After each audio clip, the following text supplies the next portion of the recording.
আজি কেবিনেটত আমি আৰু এটা সিদ্ধান্ত গ্ৰহণ কৰিছোঁ যে নেশ্যনেল হেল্থ মিছনত যিসকল কৰ্মচাৰী বা নাৰ্ছ বা আন বিষয়া কৰ্মচাৰীয়ে কাম কৰে তেওঁলোকে যদি ৰাজ্য চৰকাৰৰ কিবা নিয়োগৰ পৰীক্ষাত অৱতীৰ্ণ হ'ব লাগে তেতিয়াহ'লে তেওঁলোকৰ বাবে বয়সৰ ঊৰ্ধ্বতম সীমা নাথাকিব।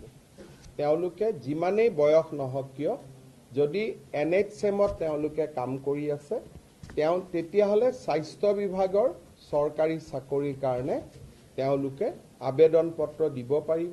ANMৰ চাকৰিৰ কাৰণে GNMৰ চাকৰিৰ কাৰণে অৰ্থাৎ নিৰ্দিষ্ট ফিল্ডখনত যি ফিল্ডত কাম কৰি আছে সেই ফিল্ডত তেওঁলোকে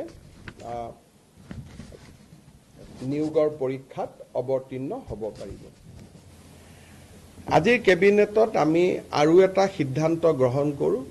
আপোনালোকে জানে যে দীৰ্ঘদিন ধৰি অসমৰ প্ৰাথমিক বিদ্যালয় শিক্ষক সংস্থা আৰু আনসকলে এটা দাবী কৰি আহিছিল যে প্ৰধান শিক্ষকৰ পদ প্ৰাথমিক বিদ্যালয়বিলাকত হ'ব লাগে।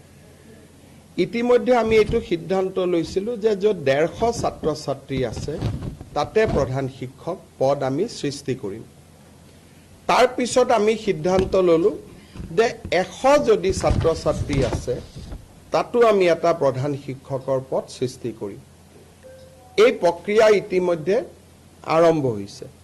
কিন্তু আজি আমি কেবিনেটত এটা খুব ইম্পৰ্টেণ্ট সিদ্ধান্ত লৈছোঁ যে যদি কোনোবা স্কুলত 50 জন ছাত্ৰ ছাত্ৰী আছে 50 টোটেল যদি ষ্টুডেণ্ট আছে LP স্কুলত, এইটো UP আৰু হাইস্কুলক লৈ এইটো সমস্যা নাই, এইটো অকল LP স্কুলক লৈ সমস্যা আছিলে। যদি 50 জনো ষ্টুডেণ্ট আছে তেতিয়াহ'লে তাত আমি এটা প্ৰধান শিক্ষকৰ পদ সৃষ্টি কৰিম। এই সিদ্ধান্তৰ ফলত বহুদিন ধৰি প্ৰাথমিক শিক্ষক সন্মিলনী বা আন শিক্ষকসকলে কৰি অহা বিভিন্ন তেওঁলোকৰ ক্ষোভ বা প্ৰতিবাদ সামৰণি পৰিব বুলি মই বিশ্বাস কৰোঁ যে এতিয়া 50 জন ছাত্ৰ ছাত্ৰী হ'লেই এজন প্ৰধান শিক্ষকৰ পদ আমি স্কুলত সৃষ্টি